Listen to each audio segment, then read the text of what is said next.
María para proceder a la entrega de medallas.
Final 60 femenino, primera Inés Celorio Sánchez, Oviedo Atletismo 799, segunda Ella Carvajal Gómez, la Grupo Cultura Covadonga 802, tercera Ana Patramasca, Universidad Estadio Gijón 806, cuarta Lucía Rodríguez Rivero, Oviedo Atletismo 815, quinta Carlota Alarcón Robledo, Llanera Atletismo 822, sexta María Ingrid Silva de los Santos, Ciudad de Lugones 830, séptima Laura Iglesias Fernández, Universidad Estadio Gijón 845.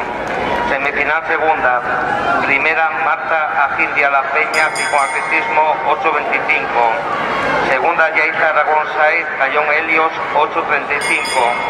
Tercera Lara Tomé Álvarez, Náutico de Carreño 838. Cuarta María Díez Lanceros, Universidad Estadio Gijón 839. Quinta Silvia García Arroyo, Ciudad de Lugones 844.